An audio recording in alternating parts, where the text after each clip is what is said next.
আমাদের মহান জাতীয় সংসদ স্বাধীনতা সার্বভৌমত্বের প্রতীক এবং আমাদের এই বাংলাদেশ রাষ্ট্রের ক্ষমতার এই মুহূর্তের কেন্দ্র বিন্দু।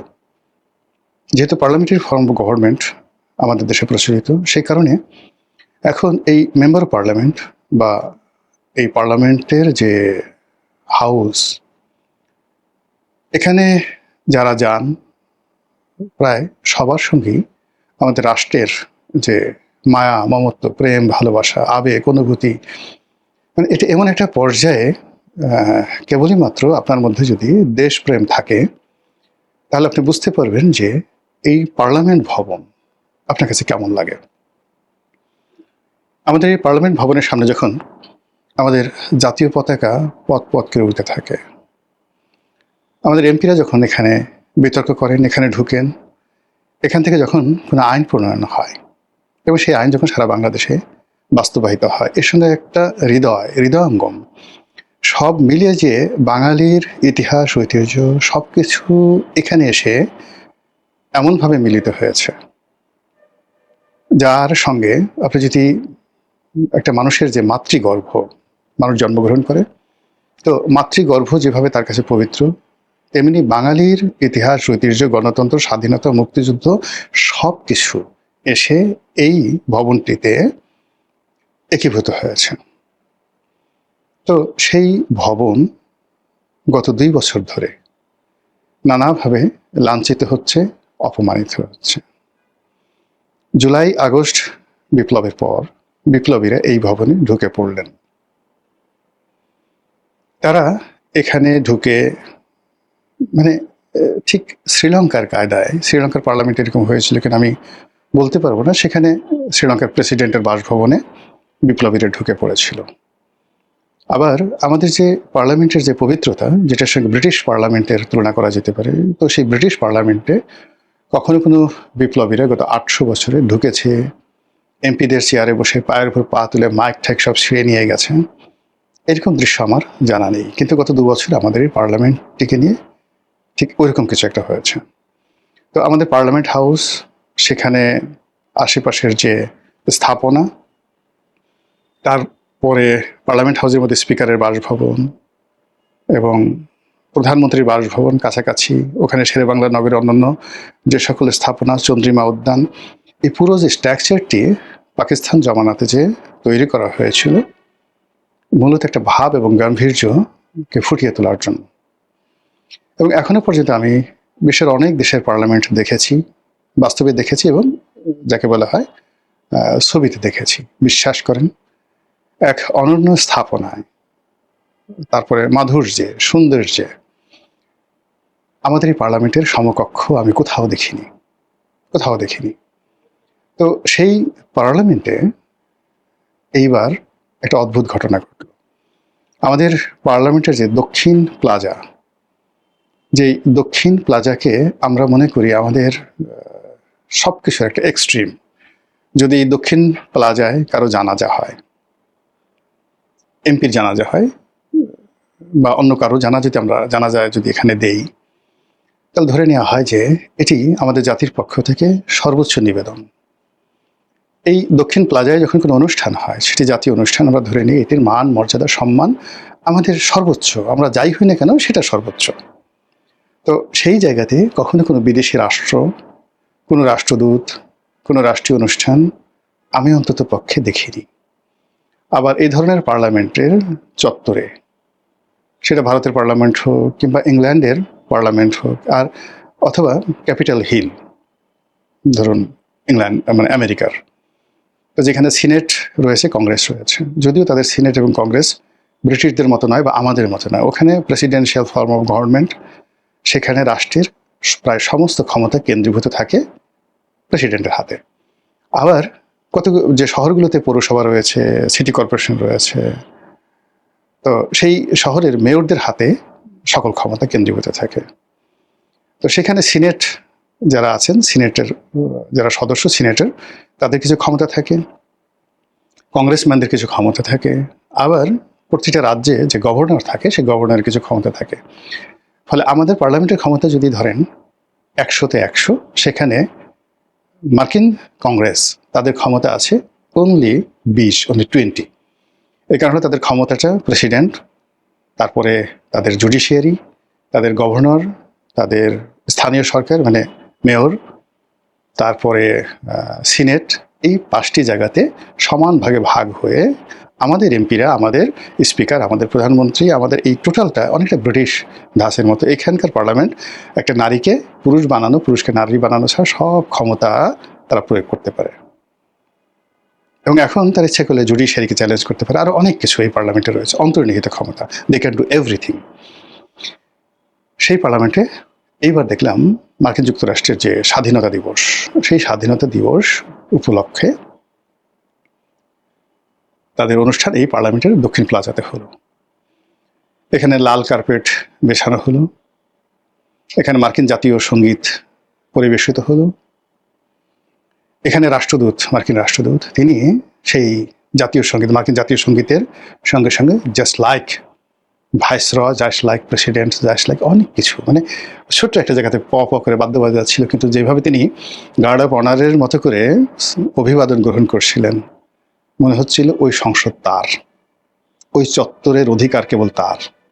আর ওখানে তিনি এমনভাবে দাঁড়িয়েছিলেন, ওখানে স্পিকার ছিল বিরোধী দলীয়, মানে ওখানে ডেপুটি স্পিকার ছিল বিরোধী দলীয় নেতা ডাক্তার শফিক ছিলেন, কিছু কিছু মহিলা এমপি ছিলেন, পুরুষ এমপি ছিলেন, কয়েকজন মন্ত্রী ছিলেন।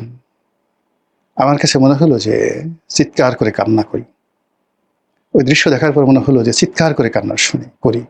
আর আমাদের মন্ত্রী এমপিরা ওখানে যে বক্তব্য দিয়েছেন, তাদের বক্তব্য শুনে মানে একজন নাগরিক হিসেবে এতটা অসহায়, এতটা দুর্বল এই স্বাধীন বাংলাদেশে আমার কখনো মনে হয়নি।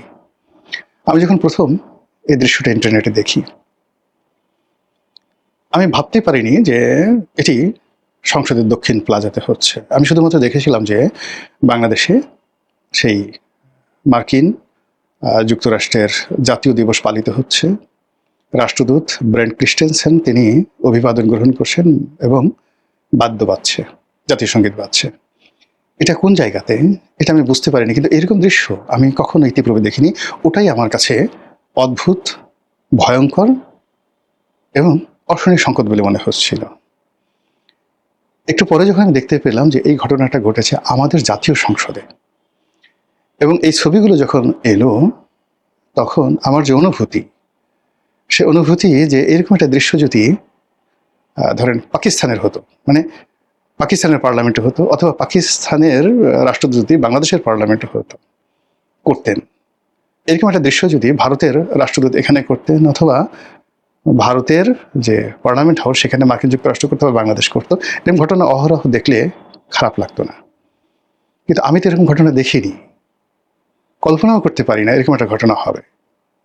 আমেরিকার যে ক্যাপিটাল হিল বা ধরুন হোয়াইট হাউসে, সেখানে গিয়ে এইভাবে বাংলাদেশের রাষ্ট্রদূত এরকম অনুষ্ঠান করবেন, আর ওখানকার মন্ত্রী এমপিরা গিয়ে সেখানে বাংলাদেশের পক্ষে কথা বলবে।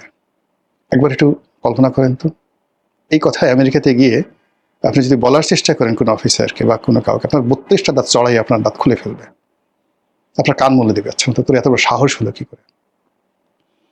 আপনি একটু চীনে গিয়ে এই কথাটা বলে আসেন তো, যে ঠিক আছে চীনের সঙ্গে আমার খুব ভালো বন্ধুত্ব, মালয়েশিয়ার সঙ্গে বলে আসেন যে তোমাদের পার্লামেন্ট হাউসের সামনে এই দেখো আমরা যেভাবে আমাদের পার্লামেন্ট ভবনের সামনে আমেরিকার পতাকা উড়াতে দিয়েছি এবং আমেরিকার রাষ্ট্রদূতকে সেখানে লাল গালিচা বিছিয়ে অনুষ্ঠান করতে দিয়েছি, আগামী 26শে মার্চ বা 16ই ডিসেম্বর আমরা মালয়েশিয়ার এই পার্লামেন্ট হাউসে মানে আমি এই অনুষ্ঠানটা করবো, একটু বলে দেখেন তো। কিংবা একটু চীনে এত খাতি করে আসলে চীনে একটু বলে দেখেন তো, এই যে যারা এই অনুষ্ঠানটার অনুমতি দিয়েছেন বা যা অনুষ্ঠানে অংশগ্রহণ করেছেন তাদেরকে অনুরোধ করবো একটু বলে দেখেন শুধু কথাটা, তারপর একটা সংবাদ সম্মেলন করেন, কান ধরে উঠা বসা করবো সবার সামনে।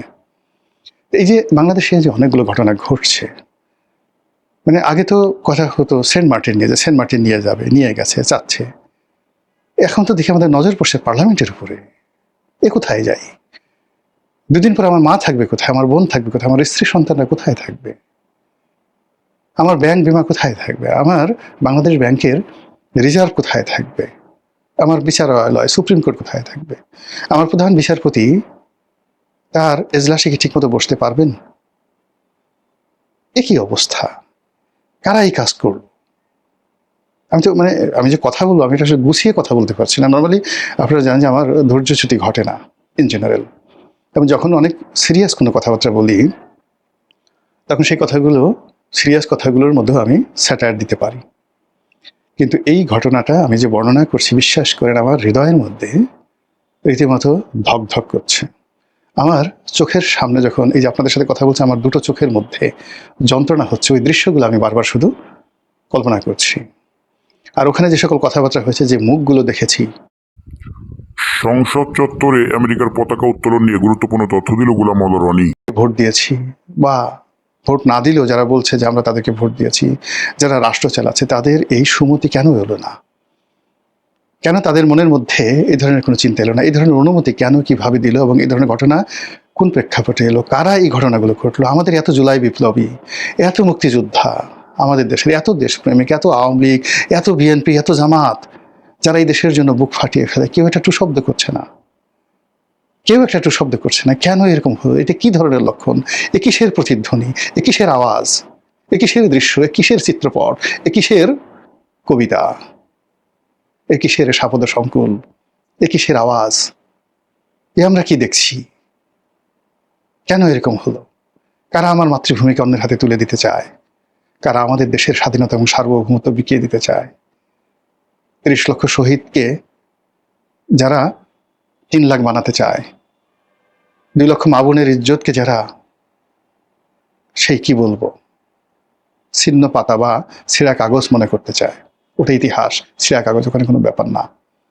যারা বাংলাদেশে অর্জিত স্বাধীনতাকে ভারতের দয়া করুণা বা চক্রান্ত, কনস্পিরেসি মনে করতে চায়, যারা মহান মুক্তিযুদ্ধের যে বীরত্ব, সেই বীরত্ব গাথাকে বলতে চায়, কতগুলো কাপুরুষের উল্লম্ফন। আমি তাদের সবার উদ্দেশ্যে আমার মুখের যে থুথু, এটা নিক্ষেপ করতে আমার লজ্জা হয়। কিছু কিছু জিনিস আছে, সেই জিনিসের উপর আপনি ইচ্ছা করলে থুথু ফেলতে পারবেন না।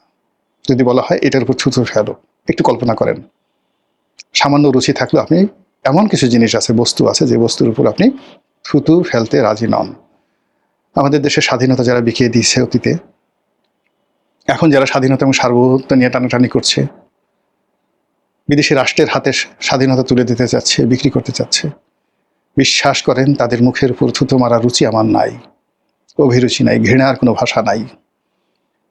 আমি তাদেরকে শাস্তি দেবো বা বিচার করব, এইরকম স্পর্ধা আমার নেই, রুচি নেই, ক্ষমতা নেই। আমার মন মস্তিষ্ক কল্পনা করতে পারছে না এই সমস্ত লোকদের কি ধরনের বিচার হওয়া উচিত। আয়াতুল্লাহ আলী খামেনিকে যারা হত্যা করেছেন, সেই মোসাদ, সেই আমেরিকার এজেন্ট, তাদের এজেন্টরা ঠিক তার সামনে বসা ছিলেন, তার পাশে বসা ছিলেন। আমাদের এই দেশকে বিক্রি করার জন্য যে সমস্ত লোক ঘুরে বেড়াচ্ছে আমাদের এই সমাজের পোশাক পরে, তারাও মানুষ, তাদেরও দুটো পা আছে, দুটো হাত আছে, তারাও আমাদের মধ্যে খাবার দাবার খায় এবং আমাদের মধ্যে ঘুরে বেড়ায়। সেই মানুষগুলো আমাদেরকে কোথায় নিয়ে যাচ্ছে? একবারের জন্য একবার একটু চিন্তা করুন। কিছু না পারুন ঘৃণা করুন, কিছু না পারুন চিৎকার করে কাঁদুন। স্বাধীনতা কি জিনিস যদি বুঝতে চান, একবার গাজা থেকে ঘুরে আসেন। স্বাধীনতা কি জিনিস একবার যদি বুঝতে চান, লিবিয়াতে ঘুরে আসেন, ইরানে ঘুরে আসেন, ইরাকে ঘুরে আসেন। স্বাধীনতার মূল্য কতটা নির্মম এবং নিষ্ঠুর যদি বুঝতে চান, একবার একটু ভিয়েতনামে ঘুরে আসেন, এমনকি আফগানিস্তানে ঘুরে আসেন। যে স্বাধীনতা পেয়েছি, যে স্বাধীনতা মহান আল্লাহ রাব্বুল আলামিন আমাদেরকে দিয়েছে, সেই স্বাধীনতার শ্রেষ্ঠ পাদভূমি, সেই স্বাধীনতার যে সিম্বল, সেই স্বাধীনতার যে পুণ্যভূমি, সেই স্বাধীনতার কেন্দ্র, সেই স্বাধীনতার পাওয়ার হাউস, আমাদের সেই জাতীয় সংসদ, মহান জাতীয় সংসদ, সেই সংসদের চত্বর, কি দেখলাম, কি ঘটলো, কি হবে আমি জানি না। মহান আল্লাহ আমাদের সবাইকে হিদায়াত দান করুন এবং হেফাজত করুন। আসসালামু আলাইকুম ওয়া রাহমাতুল্লাহি ওয়া বারাকাতুহু।